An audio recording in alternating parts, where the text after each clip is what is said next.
Hello everyone. तो स्वागत है आपका परफेक्ट पढ़ाई में। आज हम CUET 2022 इंग्लिश सब्जेक्ट के मोस्ट एक्सपेक्टेड क्वेश्चंस करने जा रहे हैं। तो चलिए सेशन को शुरू करते हैं। तो हम सबसे पहले वोकैबुलरी से शुरू करते हैं, क्योंकि इससे बहुत क्वेश्चंस देखे जा रहे हैं।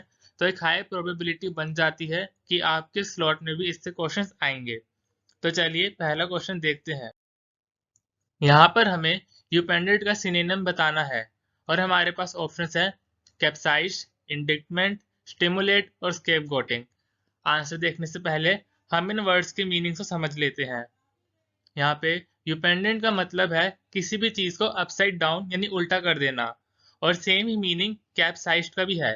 तो यहाँ पे हमारा आंसर तो हो जाएगा ए पार्ट, कैप्साइज्ड। लेकिन हम बाकी वर्ड्स को भी एक बार देख लेते हैं। इंडिक्टमेंट का मतलब होता है एक फॉर्मल चार्ज या accusation of a serious crime, यानी अगर आप किसी के ऊपर किसी क्राइम का इल्जाम लगाते हैं तो इसे इंडिक्टमेंट कहते हैं। अगला वर्ड है स्टिमुलेट। स्टिमुलेट का मतलब किसी के अंदर भी एंथुसियाज्म या इंटरेस्ट को बढ़ावा देना। और स्केपगोटिंग तो आप सब जानते ही होंगे कि किसी भी इंसान के ऊपर सभी गलतियों का भार डाल देने को स्केपगोटिंग कहते हैं। अब अपना अगला वर्ड है क्रीडेंस, और ऑप्शंस है कार्टल्स, इनिमिकल, एक्सेप्टेंस और स्वीपिंग। वापस से हम इन वर्ड्स की मीनिंग से पहले समझ लेते हैं। क्रीडेंस का मतलब होता है किसी भी बिलीफ में एक्सेप्टेंस दिखाना और उसे मानना। कार्टल्स का मतलब होता है कोई भी कोलिशन या कोऑपरेटिव बनाना। इनिमिकल का मतलब होता है जो कि हमारे लिए हार्मफुल हो और या जो एग्रेसिव हो। और एक्सेप्टेंस का मतलब तो आप जानते ही हैं, जिसे हम कंसेंट दे और माने। तो यहाँ पे क्रीडेंस का मतलब एक्सेप्टेंस हो गया है। और स्वीपिंग का मतलब होता है कोई भी चीज जो एक वाइड रेंज में हो, यानी जिसका बहुत ब्रॉड पैरामीटर हो, उसे हम स्वीपिंग कहते हैं। अगला क्वेश्चन हो गया पॉन्डर का सिनोनिम। ये बहुत ही इजी वर्ड है और इसका आंसर आपको शायद आता भी हो, फिर भी हम एक बार देख लेते हैं। यहाँ ऑप्शंस है थिंक अबाउट, इंडिक्टमेंट, एक्विटल और एस्च्यू। इन वर्ड्स की मीनिंग है पॉन्डर का मतलब कुछ भी सोच विचार करना या थिंक अबाउट, जो हमें ऑप्शन ए में दिख रहा है, यानी इसका आंसर ऑप्शन ए हो जाता है। इंडिक्टमेंट, जैसे मैंने आपको पिछली स्लाइड में बताया, किसी के ऊपर भी किसी भी चीज का इल्जाम लगाने को हम इंडिक्टमेंट कहते हैं। एक्विटल मतलब कोई भी ऐसी जजमेंट या वर्डिक्ट पास करना जिसमें आप किसी पर्सन को नॉन गिल्टी बताते हैं। और आखिरी वर्ड है एस्च्यू, मतलब किसी भी चीज को ना करना या किसी भी चीज को करने से बचने को एस्च्यू कहते हैं। हमारा अगला सिनोनिम है हैपलेस का, और ऑप्शंस है स्ट्राइफ, इम्पेंडिंग, अनफॉर्चुनेट और अनरेवल। इन वर्ड्स की मीनिंग देख लेते हैं एक बार। हैपलेस का मतलब होता है अनलकी, जो कि हमें ऑप्शन सी अनफॉर्चुनेट में दिख रहा है, यानी इस क्वेश्चन का आंसर हो गया ऑप्शन सी अनफॉर्चुनेट। अब बाकी वर्ड्स का मतलब भी हम देख लेते हैं। स्ट्राइफ का मतलब होता है किसी भी चीज में कॉन्फ्लिक्ट डिसएग्रीमेंट आना। इम्पेंडिंग वो चीज होती है जो अभी होने वाली होती है, जैसे कि इम्पेंडिंग डेंजर, यानी वो डेंजर हमारी तरफ आ रहा है और कभी भी हमारे पर पड़ सकता है। हम और हमारा आखिरी वर्ड है अनरेवल।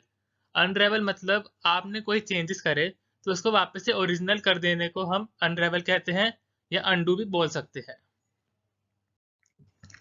अब हमारा अगला मोस्ट इंपॉर्टेंट सेक्शन आ जाता है ईडियम्स एंड फ्रेजेस का। ये आपको या तो स्टैंड अलोन मिलेंगे कि आपको वो ईडियम दे देंगे और उसका मतलब पूछेंगे, या फिर वो ईडियम आपको सेंटेंस में यूज करके दिखा देंगे और फिर उसका मीनिंग पूछेंगे। ये आपको मैच द फॉलोइंग में भी देखने को मिल सकता है। तो चलिए इसके क्वेश्चंस करते हैं अब। हमारा पहला क्वेश्चन है harp on the same string. अगर आपको ईडियम का मतलब ना भी पता हो तो उसको ध्यान से पढ़ने से आप ऑप्शंस एलिमिनेट कर सकते हैं। जैसे कि यहाँ पे हमें दिख रहा है harp on the same string में कोई चीज साथ में हो रही है, तो यहाँ से क्लियरली हमारा ऑप्शन बी आंसर हो जाता है बाय एलिमिनेशन। अब हमारा अब हमारा अगला ईडियम है कीप अ गुड टेबल। इसका मतलब होता है कि अगर आप कोई भी पार्टी होस्ट कर रहे हैं और आप उसे अच्छे से होस्ट करें तो उसे कहते हैं कीपिंग अ गुड टेबल। तो इसका आंसर हो जाएगा option C, to be a good host. अब हम अगले क्वेश्चन की तरफ बढ़ते हैं। Take up the cudgels.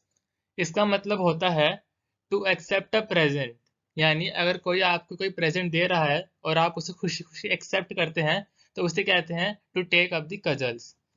अब चलिए अपने अगली इडियम की तरफ बढ़ते हैं।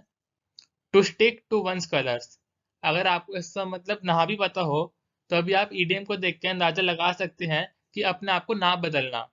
तो इससे अगर हम थोड़ा एलिमिनेट करें तो हम ऑप्शन ए की तरफ बढ़ सकते हैं, जिसका मतलब होता है टू रिफ्यूज टू यील्ड, यानी हार ना मानना। अब हमारा अगला क्वेश्चन है टू कट समवन शॉर्ट।